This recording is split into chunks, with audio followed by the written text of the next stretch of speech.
Grace and peace. Welcome to spreadingtruthministry.com on YouTube, and thank you so much for listening. Today, I want to talk about 501c3 and how it pertains to the church. And to be honest with you, it's just not the will of God that churches have the incorporated status. It's just not the will of God. So we're going to talk about that. We're going to begin first with this particular tax guide for churches and religious organizations. It's a PDF by the IRS explaining how to go about, going through the process of becoming incorporated. And so when you check on page 2, it tells you specifically that churches are automatically exempt. Churches are automatically exempt. And then it says, although there is no requirement to do so, many churches seek recognition of the tax exempt status from the IRS because this recognition assures churches, leaders, members, and contributors that the church is recognized as exempt and qualifies for related tax benefits. So even though it is not required, people do so for benefits, but it's not required. So the church automatically, because it is a church, it is exempt from paying taxes. You do not. If you start a ministry, if you start, a church, an organization that's built upon spreading the gospel of Jesus Christ, you do not have to have a 501c3 status. You do not have to become incorporated in order to spread the gospel. The churches are protected under the First Amendment in the U.S. Constitution. It guarantees the right for freedom to practice religion, expression, and assembly, and the right to petition. So it forbids Congress. It puts on guardrails for Congress. Congress cannot prohibit us from practicing or restrict us from practicing our own religion. It cannot. It guarantees a freedom of expression that it prohibits, Congress from telling us what to say and what we can't say. Okay. So we are protected when we're not under the 501c3 status. When we become incorporated, we lose our constitutional rights. We lose our right under the First Amendment. We lose it. So let's talk about that for just a moment. This particular website goes more in depth about the history of the 501c3 and the government licensing of churches. Just take the time to read it.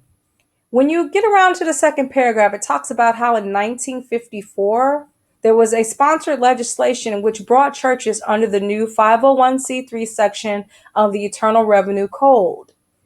And again, they were trying to encourage them to become incorporated. And they tried to sell them the idea by saying that it would prohibit them from being sued. So they would benefit because it would help them legally by being incorporated. But the truth of the matter is that, and based on this article, more churches that have been incorporated have been sued. Most of the churches that have been incorporated have been sued. So that has not been a protection for them, even though that was the way and benefit that they use to lure the churches into becoming incorporated. And again, there's other, benefits, that were associated. For example, if you had programs, you got government funding, for having programs in your community that benefited your community. They used your church to have these programs and they gave you funding to do so and that sort of thing. And what's interesting is that from that time to current, when you look at the statistics, 90% of the churches in this nation are government-sponsored churches. 90%. And only 10% are called free churches, which means they have no government connection. Only 10%.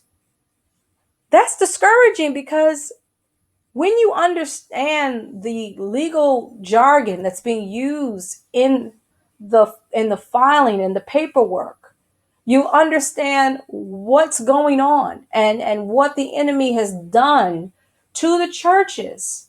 So let's go there. There's a website that outlines what the law states in terms of its definition. When you become incorporated, what does that mean for churches?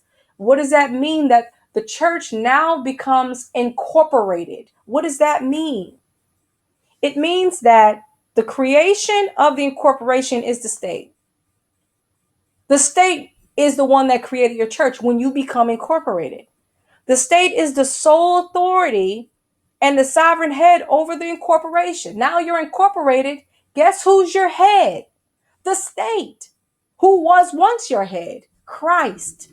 So the state becomes your head. The incorporation is subject to the laws of the state, which limits its power. You've lost your authority. You've lost your power. You have limitations placed upon you by the state. Corporation has no constitutionally protected rights. The First Amendment, you can't use that as a means of protection anymore. You've lost it when you became incorporated. Do your research. Incorporations aren't artificial people. You're not real. Corporation submits to the state's charter. It's a creature of the state. It benefits the public. Corporations is a state franchise. Corporation is a privilege granted by the state. Again, the creator of your church is the state when you become incorporated. The state is the sole authority and sovereign head over your church. The church, your church, is subject to the laws of the state, which limits its power. Your constitutional rights are taken. You have none. On and on and on. Read the history of the 501(c)(3) government licensing of church. This will open up your eyes. I read through it and it's like, wow. And the Lord, he was dealing with me about this when he first gave me Spreading Truth Ministry. And I was like, okay, so what am I going to do with Spreading Truth? Am I going to start an organization? What am I going to do? I'm going to start a church. What do you want me to do, Lord? And I began to research. And as I said, this was years ago when the Lord gave me about 2010. When the Lord gave me Spreading Truth, 2009, 10, I was going just kind of researching, trying to figure out what route to take, right? To get the information and get I even printed out like forms to get the incorporation done or whatever. And the Lord allowed me to stumble upon some websites and some blogs talking about free church and not being associated with the government and how that's not God's will and etc. And I was like, what? I'm like, this is amazing because I'm a part of an organization. Of course, we're incorporated. I was a part of a previous church before I got married and moved to where I'm at and started a ministry with my husband. We incorporated that church. I was founding member, signed the papers, all that other stuff. And then when I stepped away and I began to get it to myself and the Lord started dealing with me about ministry and he began to show me this is not the route that I want you to take. I'm like, whoa, wait a minute. Hold up. Are you really like, whoa, what's wrong with this? With this, everybody else is doing it. What's the matter? And he began to show me it's the trick of the enemy. It's the trick of the enemy. This is the enemy's way of controlling the church. It's the enemy's way. Now, we're going to be persecuted as a church. I mean, persecution is already here. Persecution has been going on since Jesus left his disciples in charge. The church has been persecuted. There's nothing new. We're going to be persecuted for Christ's sake. We are. And we got to stand and go through it.